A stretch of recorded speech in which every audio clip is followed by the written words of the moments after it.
show. It's the Mizzle done show. Yeah, the Mizzle done show. Yeah, Mizzle done show. Yeah, the Mizzle done show. It's the Mizzle done show. Yeah, the Mizzle done show. Yeah, Mizzle done show. Yeah, the Mizzle done show.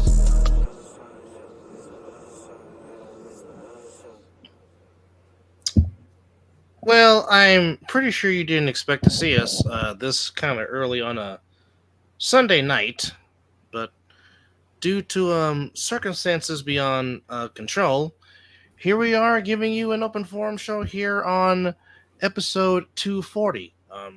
As you can see, his headline says it all, hence why he's wearing Seth freaking Rollins. He's about to curve stomp somebody here on, here on episode 240. But now, before we get into what we just saw, shame on us for not doing this on one of our last shows.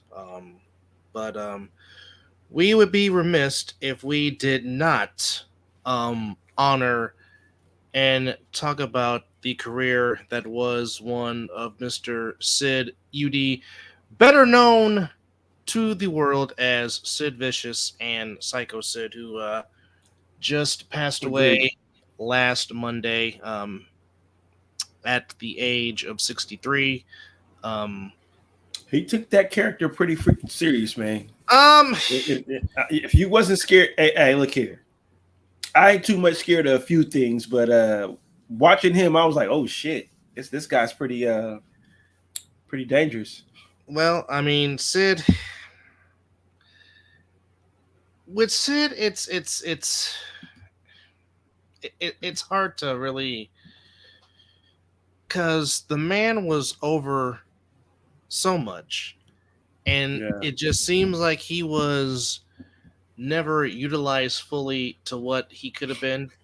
Okay, so can you say that his run in WCW was better than his run in the WWF? I'm not going to say the E because I don't think he was around for the E, so he didn't get to touch the E, but he did touch the F.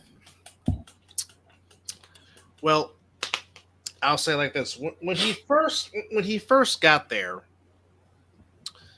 to be NWA/WCW, when him and Dan Spivey were the Skyscrapers with Theodore Long, with Teddy Long, and they were feuding with the Road Warriors. Yes, we don't know what could have. We'll never know what that could have been because obviously Hawk and Animal eventually left in 1990 and came to the WWF in the summer of 1990, and LOD had their 2-year run in the WWF before Animal had a serious back injury, and LOD kind of went on the shelf for a few years before they came back in the mid to late 90s. He was over then, and then you have him go with Sting in the whole Sting Black Scorpion angle, which of course the Black Scorpion becomes Ric Flair, this, then, the third. They probably should have had Sid go over and have that small run as a world champion, but then again, because Flair was still instrumental, he was still Flair, it's like, well, I don't know if Sid can go because Flair carries the South. You have that. And then when he came into the WWF as Sid Justice, and then he was over then, and then you have him eliminate Hulk at the 92 Royal Rumble, and then Hulk was they were slowly trying to phase out Hulk because Hulk just was on a tremendous 8-year run with Hulkamania. And then you're trying to make Sid the next guy. He was over, but because Hogan had the company on his back for those 8 years, and Hogan felt some kind of way, he didn't want to, in a sense, I guess, pass it to Sid, and then Sid's like, well, you know what? I'm done. I'm leaving. And he was like, and Vince was like, just make it a WrestleMania. And then he was supposed to have a program with the Warrior, but didn't want a job to the Warrior. In that time, we would have got Prime Psycho Sid against a Prime Undertaker at the start of Undertaker's face run. Who knows what that would have been? That would have been great. Yeah. Then 2 giants in the ring. Yeah. Then he comes back to WCW 93. Him and Vader tag team, the Masters of the Power Bombs. They go on a program with Sting and the British Bulldog, Davey Boy Smith. They have a pretty good match at Beach Blast 93. And then it's supposed to be Vader and Sid going at it in a feud. And then the stabbing with the scissors happens between him and Arn Anderson, and Sid gets fired. So it's like, well, dadgummit, Sid is over, but all this crap keeps happening, and we don't see Sid being used. It's always something. Potential. Yeah, something always got in the way. Then he comes back to the WWF, and what's going on, Hess? Then he comes back again as Shawn Michaels' bodyguard in 95. Turns on Shawn Michaels, joins the corporation with Ted DiBiase, so he's finally getting nice. He was finally getting some momentum going. Then that was nice.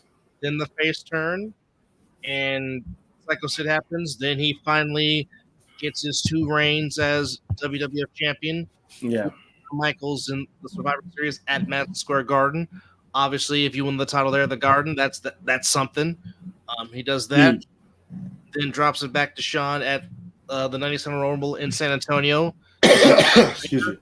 Then beats Bret Hart on a Monday Night Raw, where very rarely does the title happen live on Monday night at that time. Which, of course, sets up for Bret Hart's amazing heel run in 97. And, of course, him and Undertaker, for 2 big guys, put together a good match at WrestleMania 13. And then right smack dab in the middle of the Attitude Era, as it's getting ready to happen, Sid leaves. And I'm like, well, damn it. His character was perfect for the Attitude Era. It's like, why? Yeah. Then we remember, something always happens in between. Well, for me, Will Franklin, it doesn't get better for me when it comes to lighting. So if you want lighting, this is the best that I can give you. You can hear us. Yeah, this is the best I can give you right now as far as lighting goes. Yeah, I got to be all working on it.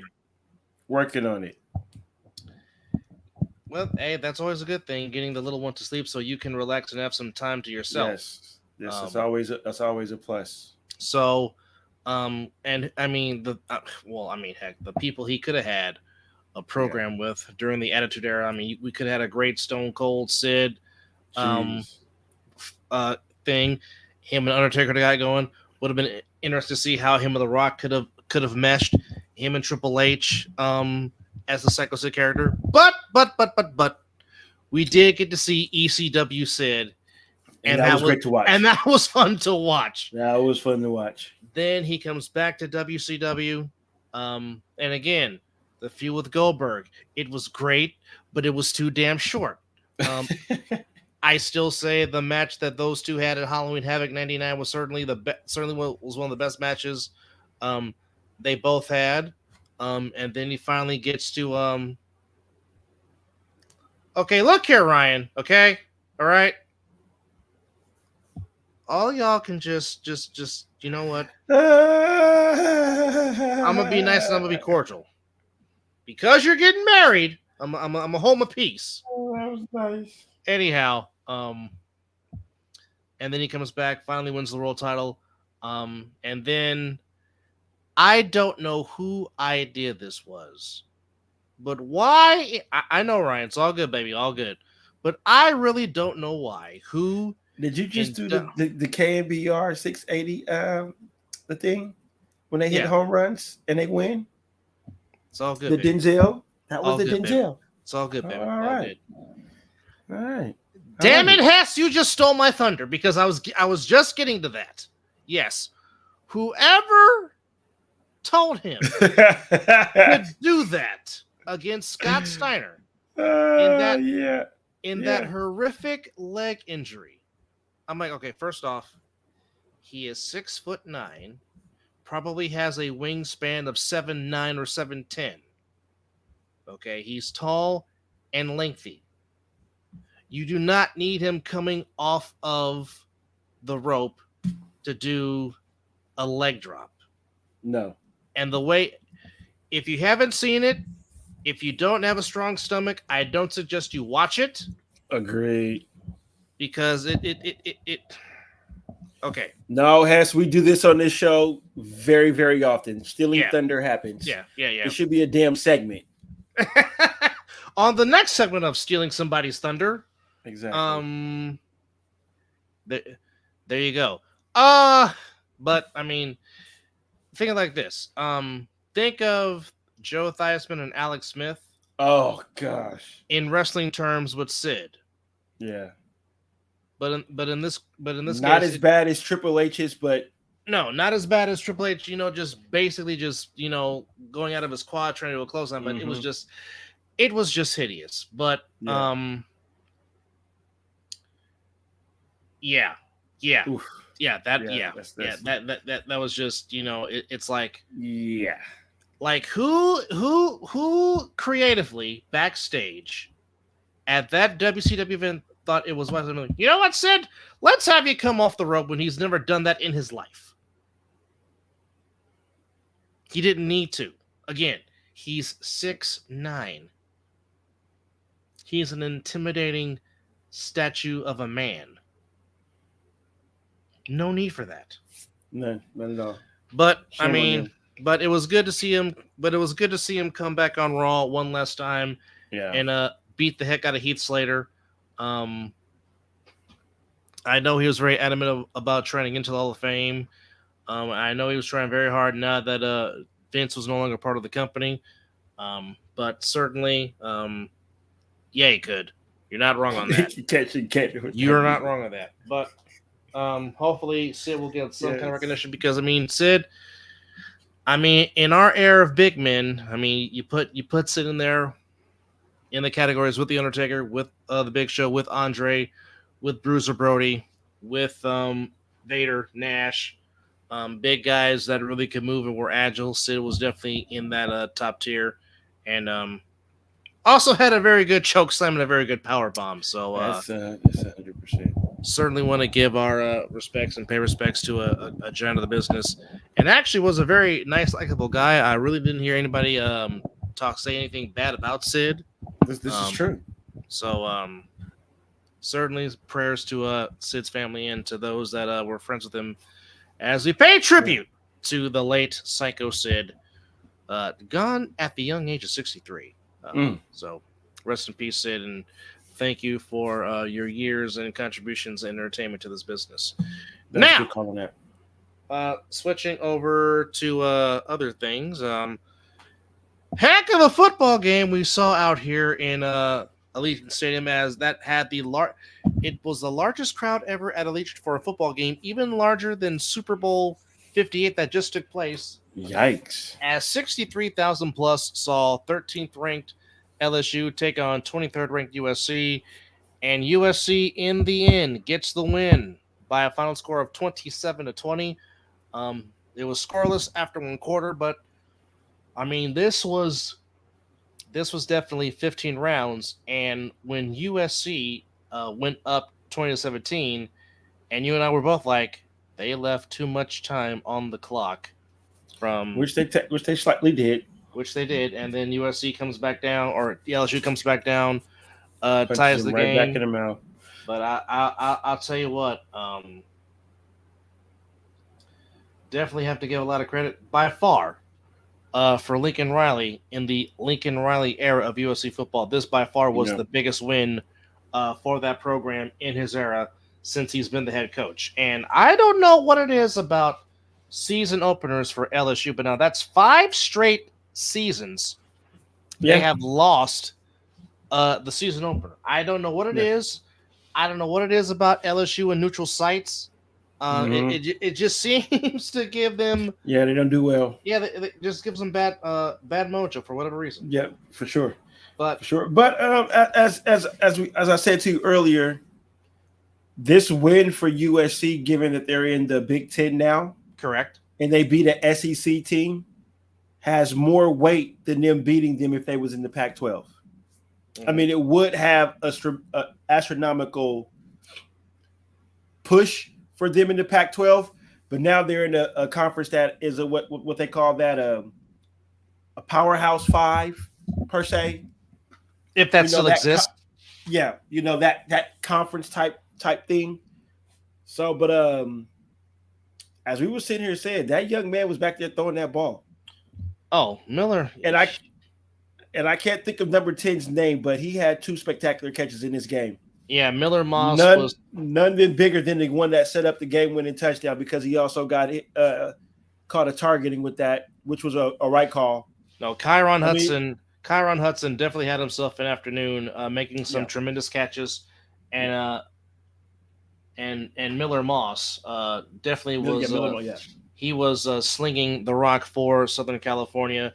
But how 100%. Ironic that it's a former SEC player in Woody Marks that sticks it to the SEC and gets in the end zone with the game-winning touchdown. Only ran the ball for 68 yards on 16 carries, but he found the end zone twice and came through with some big runs.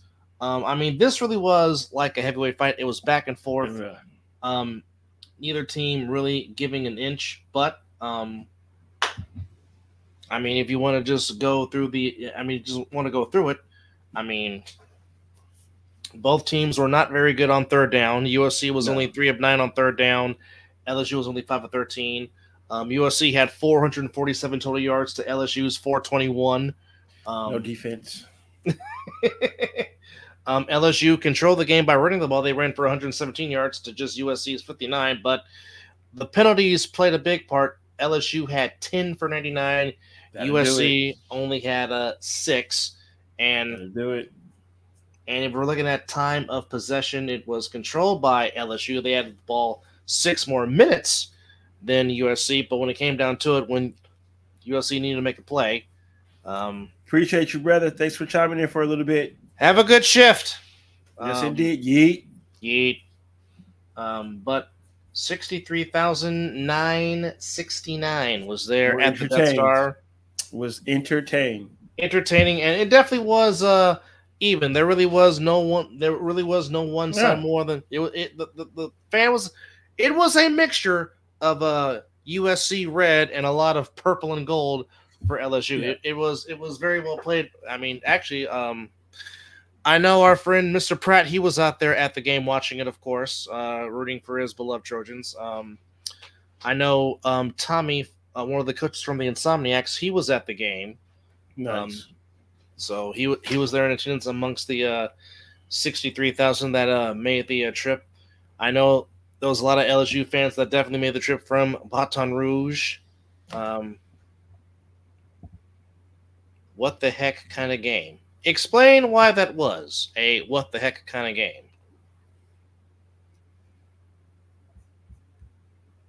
Give us your take on that, cuz. Which, by the way, since he is is it time? Now commenting. For those that are interested in graphic design, photography, I got you. Videos, editing, bam, all that stuff. Please subscribe and get with Creative Brothers Productions, who are still looking for people to help in their organization and their company. Very solid people. These are very talented young people. They will get you right. They have made videos for us. They've done videos for the All-Pro Jaffos, good friends of ours. They've made videos. They've done some stuff for the A7FL. The latest one on the Winter War, that was done by Creative Brothers Productions. So, like I said, they got things up and coming. So please get with them. They definitely will get you right. So again, and here's a 30-second promo of what they have done. Yes, ladies and gentlemen, it is the Ninth Owl edition of the Mizzle and Dub Show. Yes, vote for us. Welcome back. Thank you for tuning in. He is Mizzle. I am Dub. And did y'all miss us? Because we missed you. Our apology. Oh, and we are live.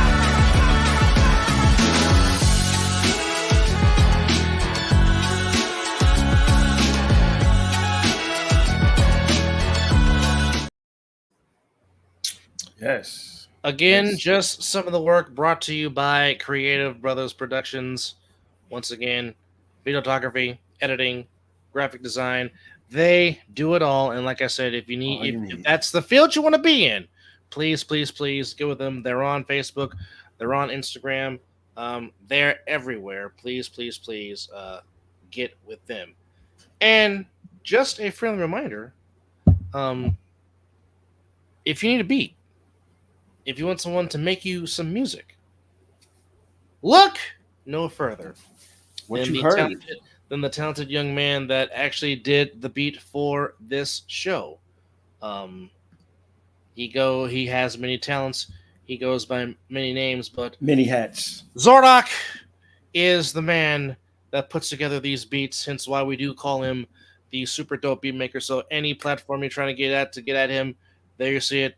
Get at him, get with him. Like I said, he makes beats for us. He makes beats for the Joffos. He makes beats for Live with 2-5. He'll probably make another beat. Our A7 show. He's done for the A7 show. So, I mean, like I said, he is out there. The young man has put his almighty effort into this. So, like I said, and even if you don't need a beat, just subscribe. Yes, help him get paid by YouTube or any kind of platform that he's on. He's very talented, and I'm trying to stay away from saying he's my son and his nephew, so he can have his own world. But yes, that is the young man of mine. The oldest young man that I have. So yes, but please. Yes, indeed. Yes, indeed. Well, we have I believe we have one more, don't we? One more? Well, one more. If you're gonna throw a party and you want some music, and if you need a DJ, we got somebody for you.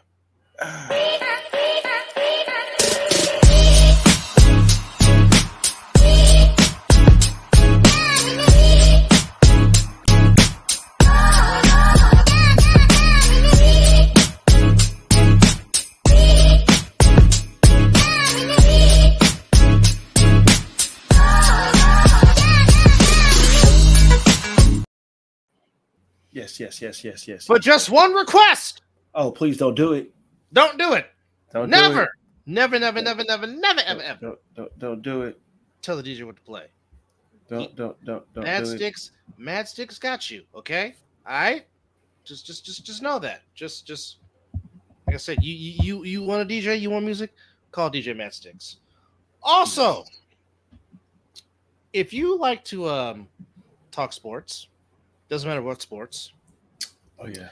If you want to be on this platform, like myself and Mizzle, we have some very good friends of ours, as we like to call ourselves. Got to get their logo up. As you speak of that, I'm gonna work on that. We like to think of ourselves as honorary Joffos, because our good buddy the All Pro Joffos, who are recurring guests on this. Well, they're not recurring guests; they're just family members that pops in from time to time.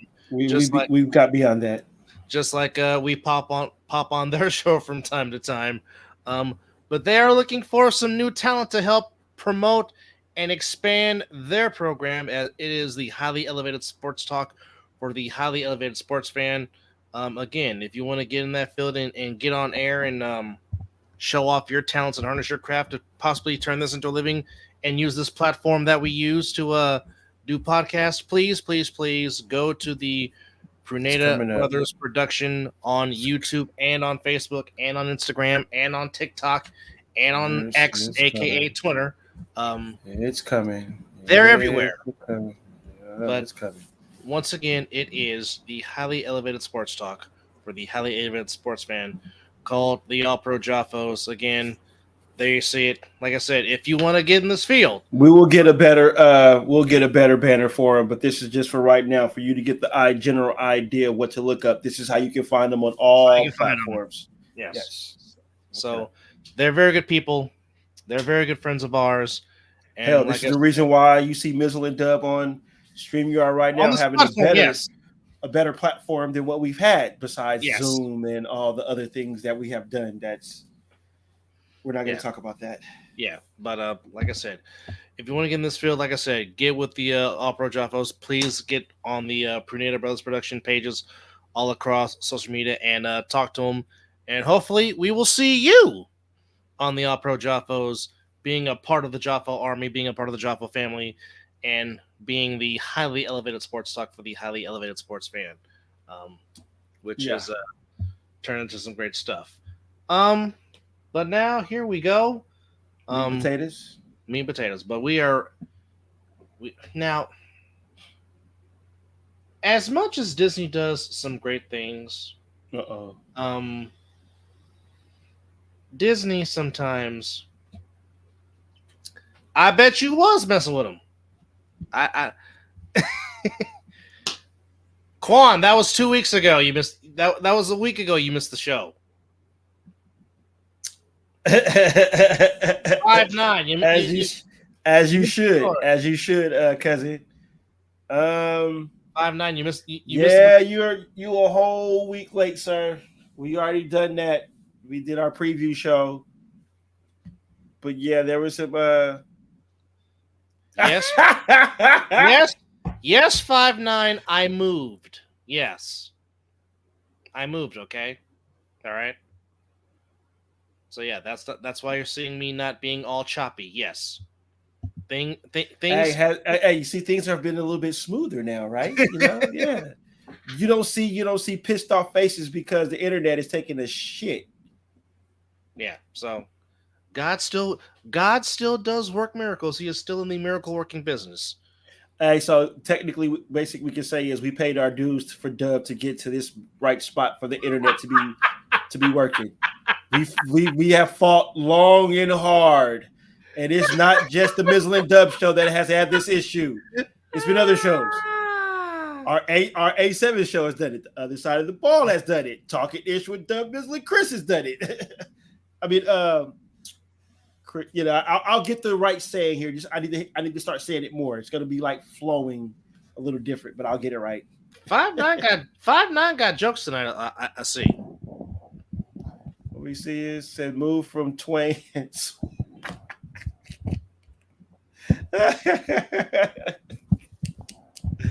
Love it. Love our subscribers that chime in with us and gives us a good laugh and keeps the show going on the float.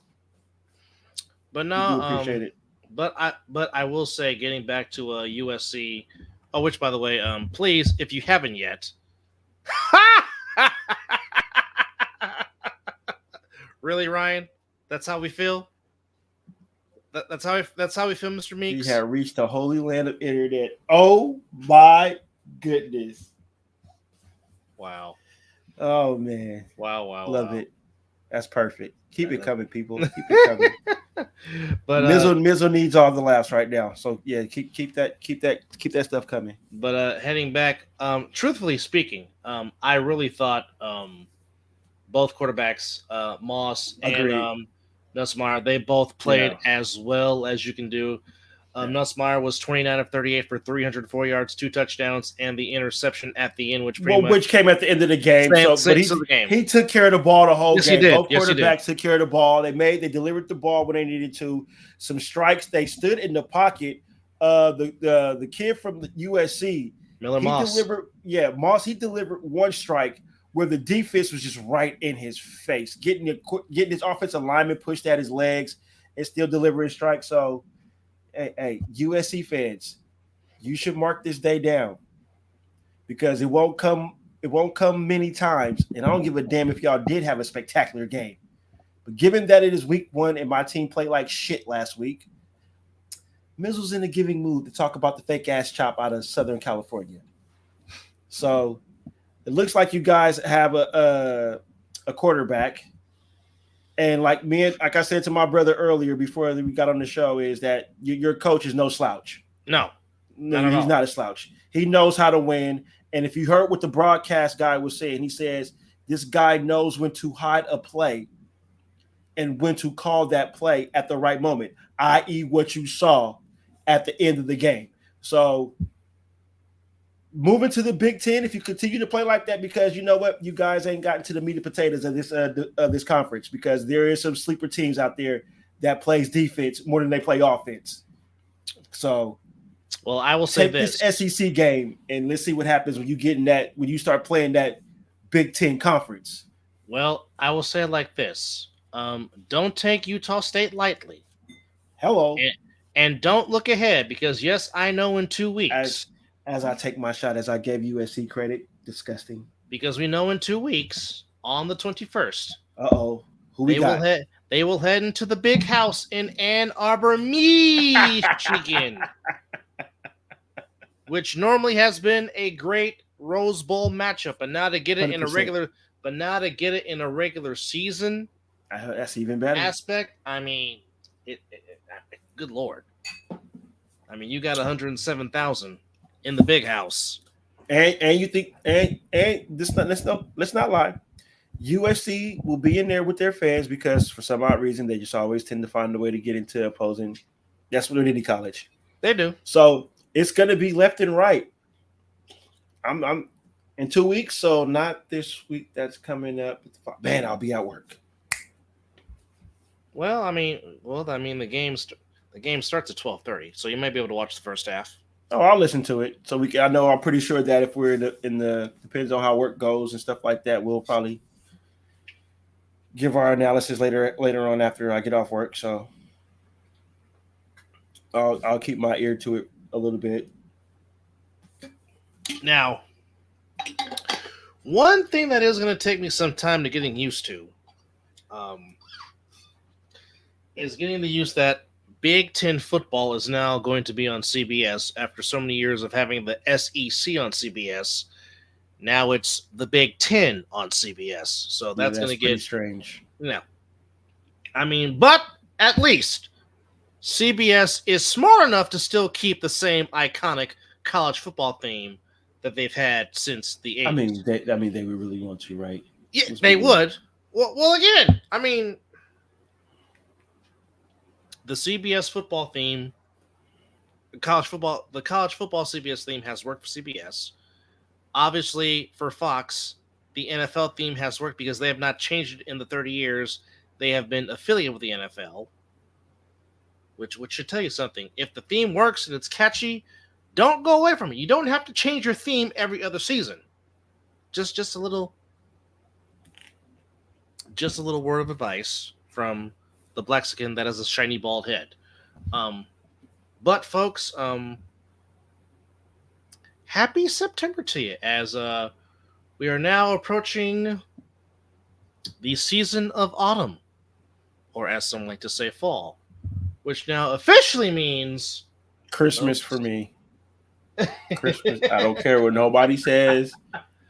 Folks, I already gave the wife the 2-week notice that she will not see me until February. Okay. But the good thing about your sister, my wife, is that she's into football too, and that she will literally sit here all day and just sit here and watch football with me. So I'm blessed to have and talk shit and sit here. Go ahead, Deb. But even more so, curse out her team if they play like crap. Exactly. Well, she didn't see her husband sit here and do it for a few years with his team, so I think she had a few pointers on how to give the team the business. If there's power rankings, no. So far, no. Now, as I think is Derek trying to do something with that? Is that coming into the works? I'm sure it possibly might, but I know for one thing, it would be nice. Well, like I said, for one thing, if we're just speaking on the West region, it would be nice if the LA division got back up and running. Obviously, Mizzle and myself have been advocating, along with JP from the Jaffos, we have been advocating for a Bay Area / NorCal division. Just bring it to Sacramento, man. I mean, that's what I said. NorCal. I mean, Sacramento's part of NorCal. I mean, or you can do it like this. You can have an LA division, then you can have a Bay Area. You can have a Bay Area region and a NorCal 916 region. I mean, it also depends on where we put this team, though, too. Well, here's the thing. If you have, you say Sacramento. If you have a NorCal division, This is what I'm saying. You can have the, let's say, Fairfield, Vacaville, Dixon, Davis, Sacramento team or teams in that area, and then decide on a meeting ground to play your games at. If you get what I'm saying. Well, as he said, bro, there was an LA division, but I guess they I'm not too much. Dub knows a little bit more about what goes on. There was an LA division, but it was just only 3 teams. So I don't know if LA is going to get back into the thick of things, because I know out here in Nevada, there was 8. I know earlier this past year, I know Nick, before he moved, he was trying to get Reno established up there. But things, for one reason or another, just did not go through. Because, I mean, we always talked about how if the A7 could get more teams in Florida or could get into Georgia. Of course, we talked about getting into Texas, and that, cesspool of football talent. But, I mean, like in the West Coast, if we can get, Phoenix involved or get Utah involved, in addition to getting more stuff in California. I mean, it really, the expansion really could happen if we can just continue to keep trending in the right direction. I mean, if you keep getting clips like the A7 did on the Pat McAfee show on ESPN, if stuff like that, if stuff like that can continue to happen, which could possibly lead to, maybe I might want to sponsor this league. Yes. Well, he is always willing to listen to ideas and collaborate. That's the one thing I can say. So he's always willing to listen. So, I mean, if you want to talk to him about that, by all means, do so. Derek is he's approachable. You can definitely talk to Boss Man. So yeah, even sprinkling some A7 talk here, as we are in the off season from the national season, but the Winter Clash is coming in January. So again, so I'm just putting this out there right now. If you want to play in the Winter Clash, go to A7FL.com and register, and it will give you all the information of how to get involved in that. Can we mention about the team that's imaging themselves? Are we I think we should be okay to say that, are we? Well, who is re-image? Isn't the Alliance making their comeback? Well, it's possible that he might. Is it looking that way? It might be possible. I'm seeing in the pages that they're doing tryouts and everything. It possibly could be. He's going to send the banner. All right. Well, there you have it, folks. Like I said, Creative Brothers Productions is always in the works, looking for something. Ooh, which again, if you haven't seen the Winter War video, we need to upload that, because send that to me. Matter of fact, if you can send it to me now, and I can try to get it up on the show while we're speaking about it. Since we're talking about A7, I mean, we can, even if we're on to something else, we can come back to it. But yeah, send me the video so I can upload it on our page. So we did say that if we heard anything latest, we would give you the update. Yes, good news. This is what I like to hear. And yes, indeed, Ricky Pearsall has been released from the hospital. Yes. Which is very good to hear. Which again, like I said, it makes no sense for that to happen. But that is some good news to hear that he was released on Sunday from SF General. That's always good news. And the good thing is, the bullet did not hit any vital organs before it exited out of his back. Chest it out through his back. Yeah, still painful. I'll give a damn. Yeah, I mean, lead is lead, no matter how you want to slice or dice it. Hitting flesh at that. So yeah, just horrible. I pray that I don't experience that, because I'm sure that would not be a great feeling. There it is. Look at that. Cuz right on point. But for those that were just figuring this out yesterday, at Union Square in San Francisco, as he was on his way to an autograph signing, Ricky Pearsall got into a scuffle with a 17-year-old trying to take a Rolex watch. There was this scuffle for the gun. Both people got shot. The suspect is in custody still. They both were taken to San Francisco General, which again, there was video of Ricky Pearsall walking under his own power to the ambulance to get into the ambulance yesterday, and then was released just today. So that's a good sign. And now the road to recovery begins. But again, hopefully, the young man will get a chance to get on the field this season. Obviously, I'm pretty sure it will bring some extra motivation next Monday night as the Niners make their season debut. And are we ready to roll the B-roll? No. I got to convert it. So continue. I got to go to iMovie real quick. All right. So while Mizzle works on that, we welcome you to episode 240, Open Forum here on the Mizzle Dub Show.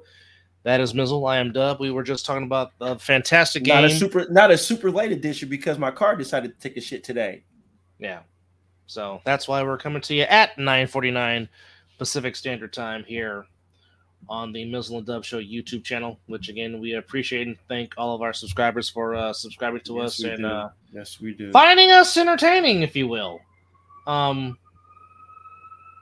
now it just sounds like that this possible entity that is Trent Williams, it may carry into and that's sad, man. That's sad. It is, but I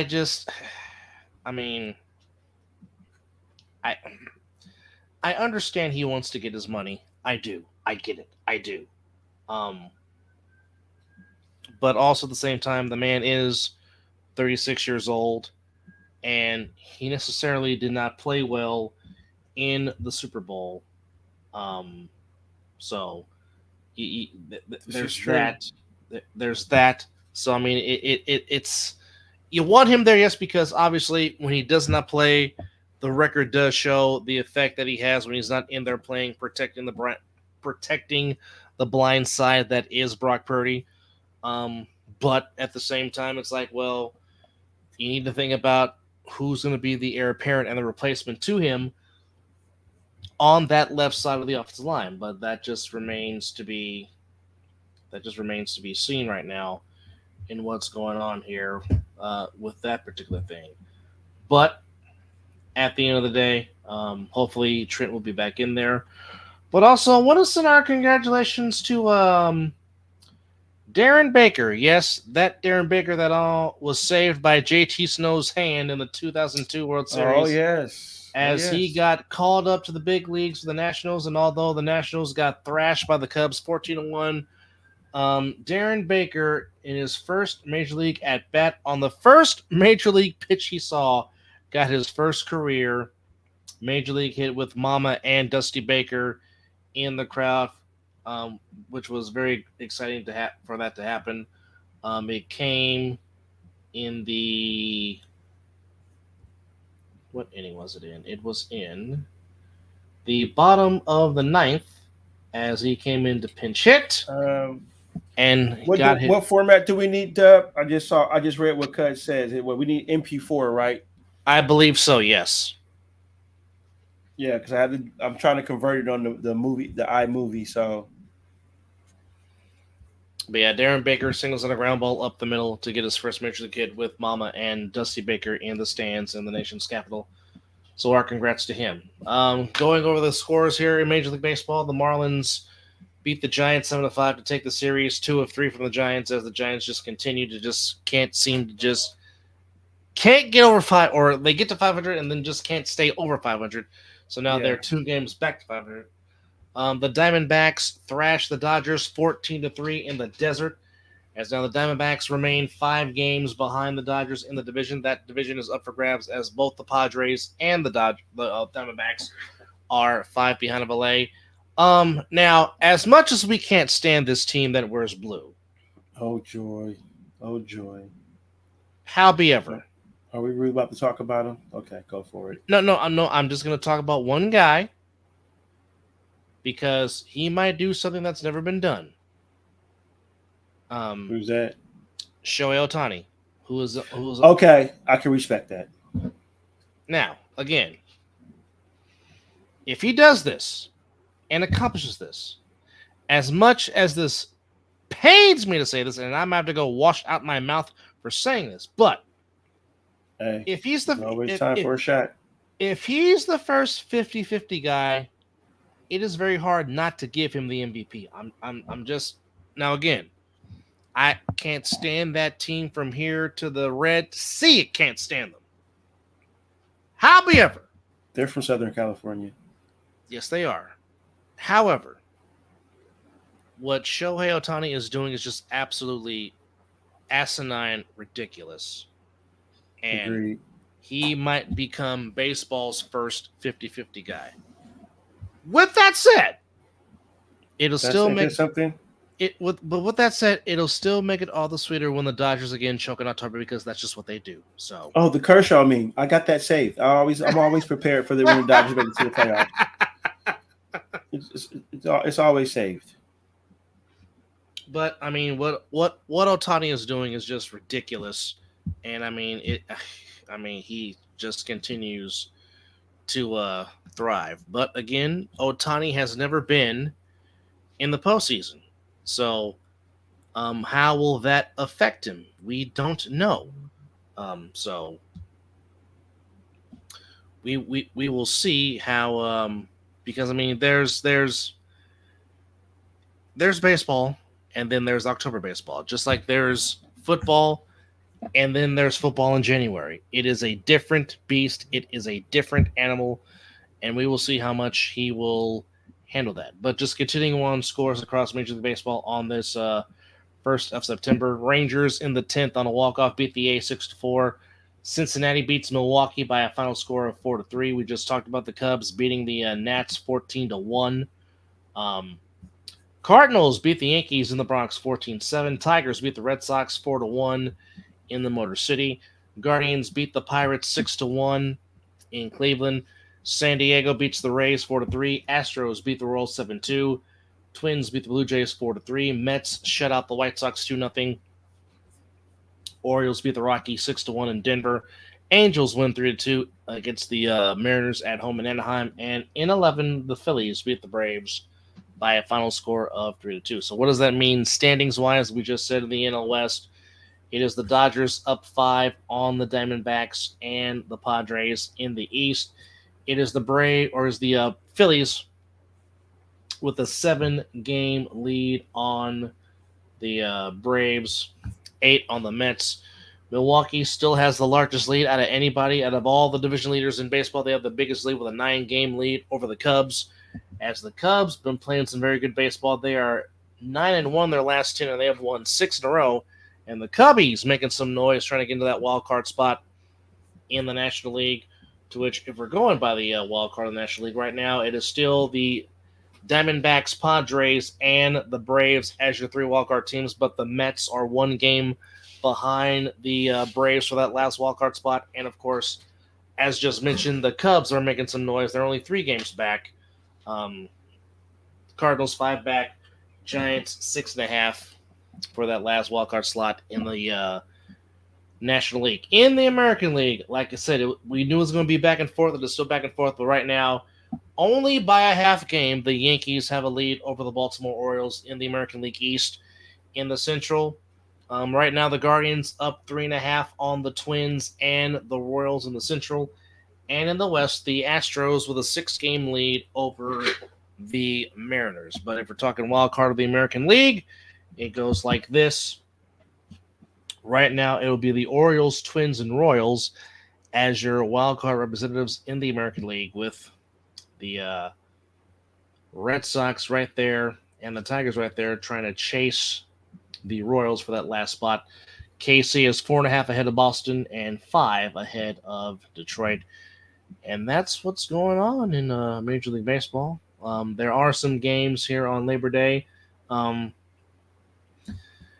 Also, it's a wraparound series. Okay, so the Dodgers and Diamondbacks will go at it one more time tomorrow, and before the Diamondbacks come to San Francisco, the Mariners at home, or the Mariners come to Oakland to take on the A's. As we got some Labor Day baseball tomorrow, we got Cardinals and Brewers at 11, White Sox and Orioles at 12:05, 1:05. We got the Astros and Reds, Guardians and Royals. A big series in Kansas City for the Royals. Could be a chance for the Royals to get in first place in the Central.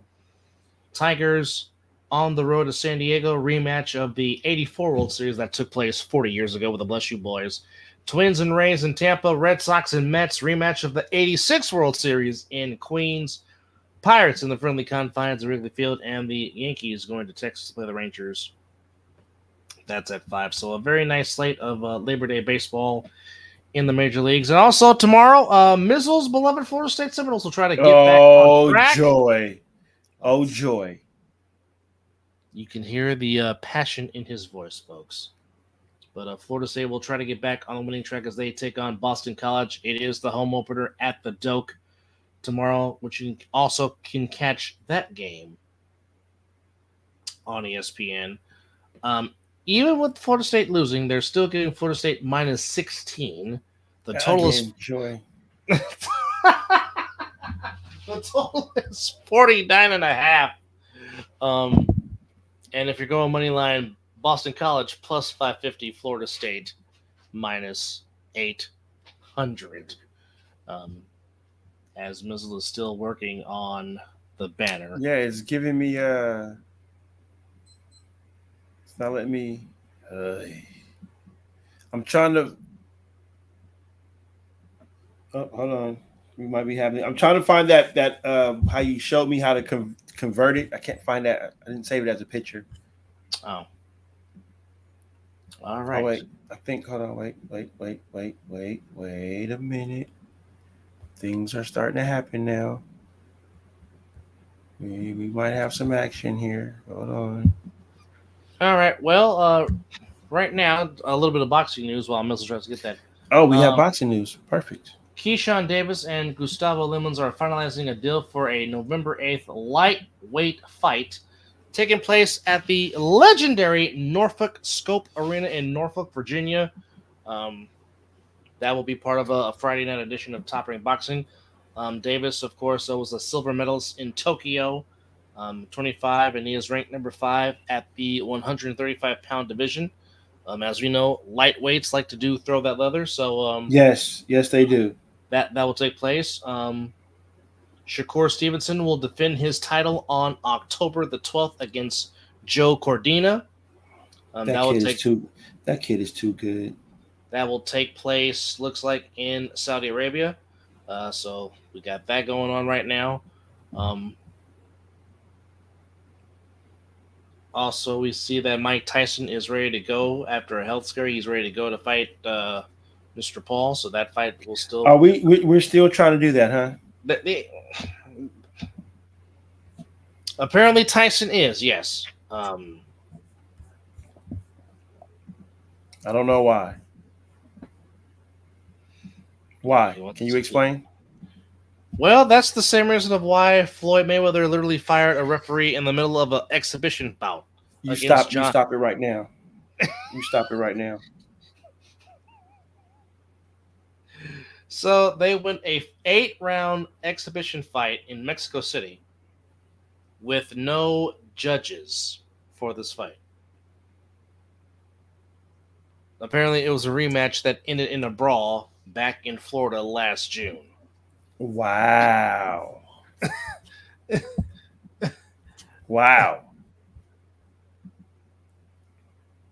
That's crazy. All right, let me give this one more go because this is really starting to irritate me. If you can find that picture that you sent me how to do it, bro, that would be amazing. I probably got to refine it again. Also, yep. Folks, and I'm still going to say it, I don't care. Canelo should not be fighting who he's going to fight, but that's a whole other story, and we'll talk about that later on. No, talk about it. Well, again, he is slowly becoming its own version of Floyd, as now he wants to just pick and choose his fights. When the fight that we all want to see, that would make the most sense money-wise, is still living on the table. Yeah. Also, by the way, in CFL action, BC Lions beat the Ottawa Redblacks 30-12, and the Winnipeg Blue Bombers beat the Saskatchewan Roughriders 35-33. Now, tomorrow, we got 2 CFL games on Labor Day. We have Mizzle's beloved Boatmen on the road to take on the Hamilton Tiger Cats. You can catch that game at 11:30 a.m. And that game can be watched on CBS Sports Network. And then at 3 p.m., also on CBS Sports Networks, my beloved Stampeders at home on a blackout, taking on the Edmonton Elks. So both of our teams in action against different teams, but you can catch both those games on CBS Sports Network or CFL Plus, of course, talking about the Argonauts and the Hamilton Tiger Cats and the Stampeders and the Elks. So that is your action. That should be some good action there. Some real good action. I like that. Now looking at some more news, trying to find out something here. Supposedly, Lamar Jackson is not seeking revenge against the Chiefs. He just wants to win. Interesting there. Samaje Perine, who just signed with the Chiefs, said that he is expected to play against the Ravens. Again, he just signed with the Chiefs along with Juju Smith-Schuster, who is returning to the Chiefs this past week. Looking at other news. Cameron Dicker, the Chargers kicker, just signed a 4-year deal. Kickers even getting paid in the NFL. So Cameron Dicker, we might as well, right? Cameron Dicker just signed a 4-year, $22 million extension, which 12.5 of that is guaranteed. This is a kicker, folks. A kicker. I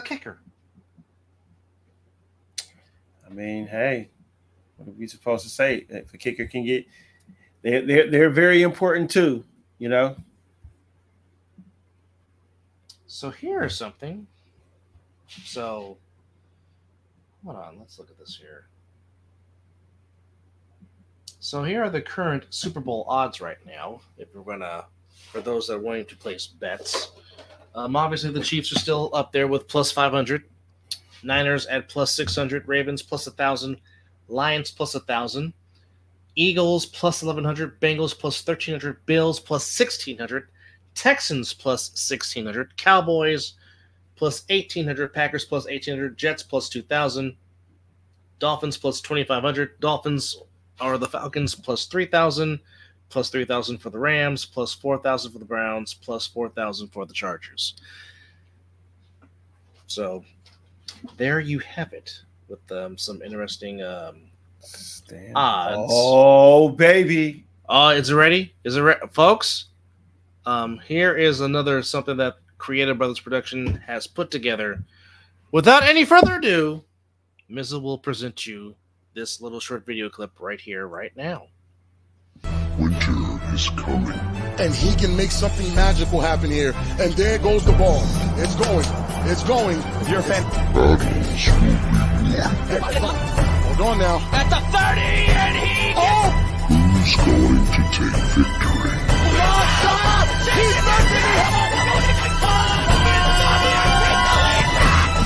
and that's what championship points matter. It's time for war.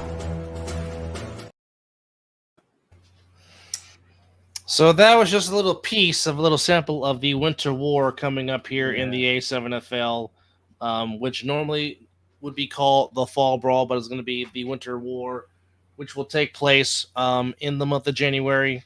And then, of course, the national season will kick it off again in March of 2025. But like I said, Creative Brothers Productions doing some big things. Like I said, if you want to get in that field, like I said, please do get with them. There are some very talented, hardworking young people, and they certainly enjoy doing what they do. So, as you should, right? Mm-hmm. So, this is what you're supposed to do. Yes. So, any final thoughts before we put a bow and a wrap on this open forum show here? That we appreciate you guys for coming in and joining us. No, I thought I had something that I was going to add to it, but it seems like the computer right now wants to be real Yeah, I don't know, but no, nothing much from Eagles. Oh, so Paulo Banchero is now the latest addition and member of the Jordan brand. So Nice. Ooh, that's an interesting logo. So he has his own logo for the Jordan brand. Of course, Wardell got paid a nice extension to be with the Warriors through 2026, 2027. And Asia Wilson is just a beast. 41 points. It's just ridiculous. 41 points and 17 rebounds. Just ridiculous. For the Las Vegas Aces superstar, who was just balling out of her natural talented mind. To which, by the way, well, while we're there, we might as well just also give scores that took place in the Women's National Basketball Association. Today we had the Sun beat the Storm 93-86, Lynx over the Sky 79-74, Fever over the Wings 193, Aces beat the Mercury 97-79, and the Dream beats the Sparks 80-62. So far, the New York Liberty, the Connecticut Sun, the Minnesota Lynx, the Vegas Aces, and the Seattle Storm have all clinched playoff spots. So nice. There you have it. Now, let's see. Did I get it? Nope. Still didn't get it. That's crazy. Oh wait, I think I did get it. Okay, I did. Okay, yes, I did get it. He's trying to get it. So hopefully it will. Okay, so bam. So now we also have the video, but then we also have the banner for it. So there you see it with the QR code. Winter War with a QR code. If you want to play, please scan now. Like I said, coming to you in January of 2025. Definitely appreciate Creative Brothers for doing what they do in promoting this. Unbelievable stuff. So, like I said, they can just continue to just go up and do things. Like I said, if this is your cup of tea, like I said, definitely sign up if you want to play. Sign up and play. And also, shout out to our white hat, Preston, as he was on ESPN refereeing a college football game as he was doing the Alabama State game as he was the white hat for that. So shout out to our white cap during the Ace NFL season, Mr. Preston. Great. Mr. Preston Clippard. Always good to see that. So a lot of things going on here in the wide world of sports. So indeed, that's always good to see. But if nothing else, folks, we will say so long for now. But I will tell you this: you will definitely see us sometime before everybody else kicks off on September the 8th, and we'll probably might do a post game show. Definitely Thursday night sometime after the Chiefs Ravens, and probably do another post game show after the Eagles and the Packers. So you'll be seeing a lot of these. So don't run away now, because like I said, football season is our peak season. Like I said, don't forget to subscribe to the All Pro Jaffos on the Pruneda Brothers Production YouTube channel. Again, don't forget about Talking Ish with myself, Mizzle, and Chris. Will be coming back at you again this week. Also, revamp our picks for week 2. Get those ready, and it's time to throw the pigskin. The pigskin is here, and Mizzle is probably singing the Hallelujah chorus in his stead right now. But actually, it's Seth Rollins music going in my head right now, but it's okay. That too. But as the Super Dope Beatmaker takes us out, as we say thank you for tuning in on episode number 240 of the Mizzle and Dub Show. This is what we do. But heck of a game. Once again, USC gets the win over LSU 27-20. And we will see if Mizzle's beloved Florida State Seminoles can get on the board tomorrow on ESPN.